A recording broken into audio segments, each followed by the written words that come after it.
336장 환난과 핍박 중에도.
민수기 제1장.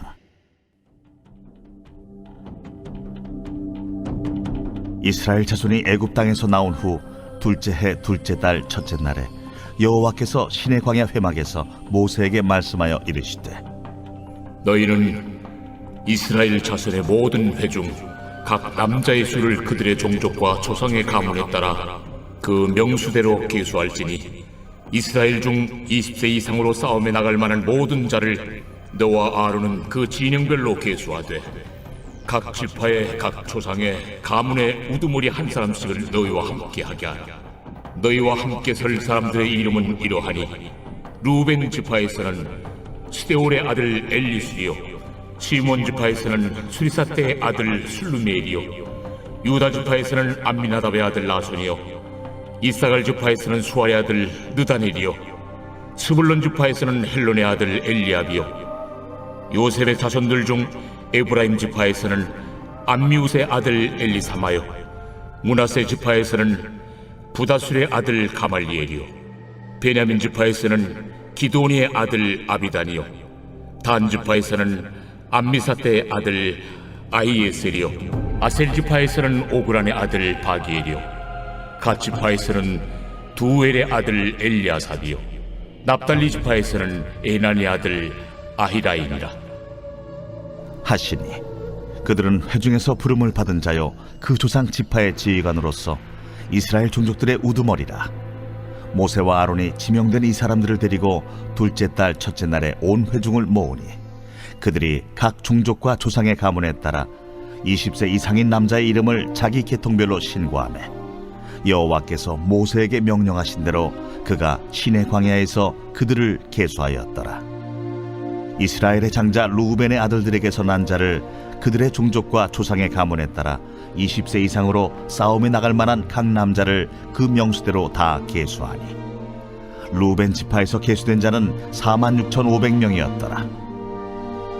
시몬의 아들들에게서 난 자를 그들의 종족과 조상의 가문에 따라 20세 이상으로 싸움에 나갈 만한 각 남자를 그 명수대로 다 계수하니 시몬 지파에서 계수된 자는 59,300명이었더라. 갓의 아들들에게서 난 자를 그들의 종족과 조상의 가문에 따라 20세 이상으로 싸움에 나갈 만한 자를 그 명수대로 다 계수하니 갓 지파에서 계수된 자는 45,650명이었더라. 유다의 아들들에게서 난 자를 그들의 종족과 조상의 가문에 따라 20세 이상으로 싸움에 나갈 만한 자를 그 명수대로 다 계수하니 유다 지파에서 계수된 자는 74,600명이었더라. 이사갈의 아들들에게서 난 자를 그들의 종족과 조상의 가문에 따라 20세 이상으로 싸움에 나갈 만한 자를 그 명수대로 다 계수하니 이사갈 지파에서 계수된 자는 54,400명이었더라. 스불론의 아들들에게서 난 자를 그들의 종족과 조상의 가문에 따라 20세 이상으로 싸움에 나갈 만한 자를 그 명수대로 다 계수하니 스불론 지파에서 계수된 자는 57,400명이었더라. 요셉의 아들 에브라임의 아들들에게서 난 자를 그들의 종족과 조상의 가문에 따라 20세 이상으로 싸움에 나갈 만한 자를 그 명수대로 다 계수하니 에브라임 지파에서 계수된 자는 45,500명이었더라. 므낫세의 아들들에게서 난 자를 그들의 종족과 조상의 가문에 따라 20세 이상으로 싸움에 나갈 만한 자를 그 명수대로 다 계수하니 므낫세 지파에서 계수된 자는 32,200명이었더라. 베냐민의 아들들에게서 난 자를 그들의 종족과 조상의 가문에 따라 20세 이상으로 싸움에 나갈 만한 자를 그 명수대로 다 계수하니 베냐민 지파에서 계수된 자는 35,400명이었더라. 단의 아들들에게서 난 자를 그들의 종족과 조상의 가문에 따라 20세 이상으로 싸움에 나갈 만한 자를 그 명수대로 다 계수하니 단 지파에서 계수된 자는 62,700명이었더라.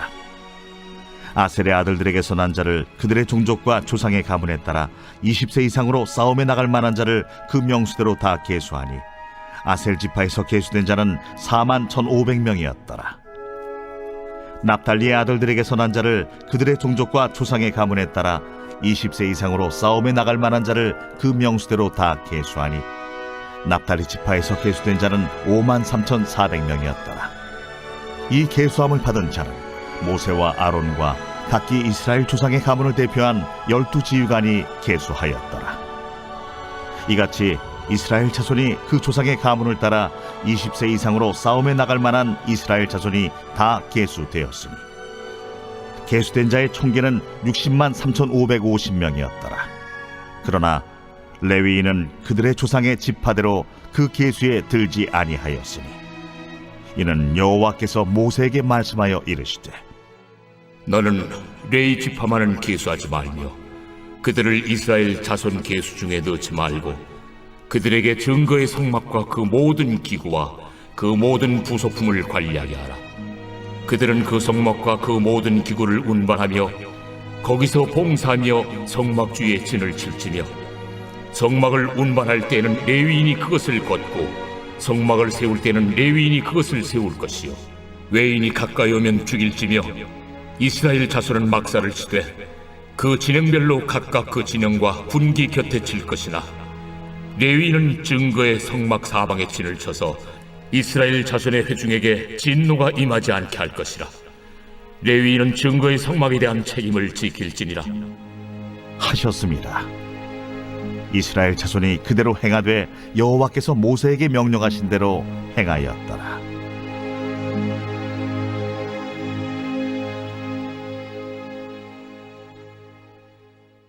드디어 말씀 묵상에 가장 큰 위기라고 불리기도 하는 레위기를 마쳤습니다. 우리는 레위기를 통해서 우리가 거룩한 하나님의 백성으로서 어떻게 하나님과 관계를 맺어야 하는지, 그리고 어떻게 예배해야 하는지, 하나님께 어떻게 나아가야 하는지를 배웠습니다. 그리고 이제 민수기에서는 하나님과 함께 걸어가야 하는 그 광야에 대한 기록을 보여주고 있습니다. 그런데 때문에 민수기를 읽다 보면은 정말로 세밀한 부분, 세세한 부분까지 기록되어 있고 때로는 왜 하나님께서 이런 것들까지도 기록하셨을까 하는 생각이 들기도 합니다. 그런데 조금 다르게 생각해 보면 이러한 세세한 기록이 얼마나 우리에게 큰 은혜가 되는지 모릅니다.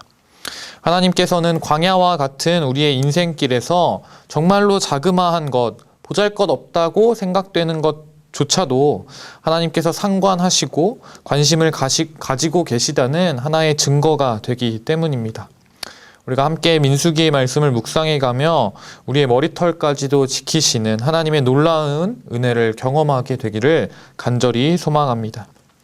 민수기라는 제목은 사람의 수를 기록한 책이라는 말입니다. 숫자라는 개념은 지금 현실을 바로 보게 하는 개념이기도 합니다. 현대를 살고 있는 우리에게도 숫자는 매우 중요한 개념입니다. 전셋집을 구하는 데는 얼마가 필요할지, 또 이번 달에 가게를 운영하는 데에는 얼마가 필요할지, 사업장에서는 어디에 얼만큼 투자를 해야 가장 많은 이익을 얻게 될지 촌각을 다투면서 숫자를 계산해야 하는 것이 어쩌면 우리의 인생일지 모르겠습니다. 이처럼 숫자는 생존에 관련한 문제라는 것이죠. 지금 이스라엘 백성들은 광야 생활을 시작하면서 가장 중요한 생존의 문제를 앞에 두고 있습니다. 광야는 살아남아야만 하는 장소이기 때문입니다. 때문에 하나님께서는 그들에게 이제 인구 조사를 하도록 명령하십니다. 군대를 정비하게 하는 것입니다. 오늘 민수기 1장에서 첫 번째 인구 조사가 등장하고 또 후에 26장에 한 번 더 등장합니다. 그러니까 오늘 본문은 시내 광야에서 광야길을 출발하기 전에 그들의 생존을 위해 하나님의 군대를 정비하는 장면이고, 마지막 26장에서 인구조사는 광야의 행군을 모두 마치고 모압 땅에서 가나안 땅에 들어가기 직전에 광야를 우리가 어떻게 지나왔는지, 또 얼마나 살아남아 있는지, 그리고 이제 가나안 땅에 들어가서 어떻게 그 땅을 정복하고 분배해야 할지 준비하는 장면이라는 것이죠. 본문 1절을 보시면 이스라엘의 역사 개념이 이제 완전히 변화된 것을 볼 수 있습니다. 1절 말씀입니다. 이스라엘 자손이 애굽 땅에서 나온 후 둘째 해 둘째 달 첫째 날에 여호와께서 시내 광야 회막에서 모세에게 말씀하여 이르시되. 출애굽 이전과 출애굽 이후의 세대가 완벽하게 나누어졌습니다. 지금 우리는 예수님의 탄생을 기점으로 하는 BC와 AD, Before Christ와 아노 도미니의 시대를 살아가고 있습니다. 이와 같이 이스라엘의 역사는 하나님께서 그들을 출애굽시키신 그날로부터 새롭게 시작되었다라는 것입니다. 출애굽 이후의 2년 동안 그들은 광야에서 하나님의 말씀을 받습니다. 성막을 짓는 법을 배웠고 제사 지내는 법을 배웠습니다. 2년이라는 오랜 기간을 통해 우상숭배에 물들었던 그들을 하나님의 법으로, 하나님의 군대로 거룩하게 하시는 과정이었다라는 것이죠. 사실 일반 군대라면 아무것도 없는 광야, 황무지에서 2년의 시간을 기다리고 허비하는 것은 매우 위험하고 비합리적인 전술입니다. 전쟁을 하기 위해서는 속전속결, 적군의 방심을 틈타서 기습을 감행하는 것이 가장 효과적인 방법이기 때문입니다. 그런데 하나님의 군대는 조금 다르다라는 것이죠. 먼저 하나님과의 관계에 집중하고 있는 모습을 보아왔습니다. 하나님의 말씀에 순종하는 법을 먼저 배우는 것입니다. 애굽에서 종노릇하던 400년의 시간을 하나님의 시간으로 바꾸는 것에 2년이 필요했다라는 것이죠. 그렇게 2년의 훈련 기간을 마치고 하나님께서 모세에게 말씀하신 것이 오늘의 인구조사를 시작하라라는 말씀입니다. 재미있는 것은 민수기의 히브리어 원 제목은 베미드바르라고 나와 있습니다. 베라는 것은 어디에서라는 뜻이고 미드바르라는 것은 광야라는 의미를 가집니다. 즉 베미드바르라는 민수기의 원어는 광야에서라는 의미를 가진다라는 것이죠. 그런데 광야라는 단어 미드바르는 그 어원이 다바르에서 나와 있습니다. 이 다바르가 무엇인가 하면 바로 말씀이라는 말입니다. 다시 말해 광야라는 곳이 어디인가? 아무것도 없는 것 같지만 하나님의 말씀이 있는 곳이 바로 광야라는 것이죠.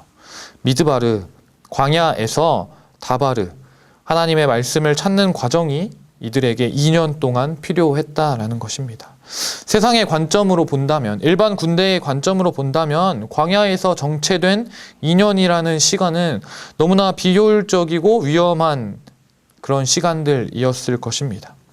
그러나 하나님의 관점에서는 그 시간이 결코 무의미하지 않았다라고 말씀하는 것입니다. 왜냐하면 이렇게 광야에서 하나님의 말씀을 찾은 하나님의 군대는 훈련받은 자들의 발걸음을 걸어갈 수 있기 때문입니다.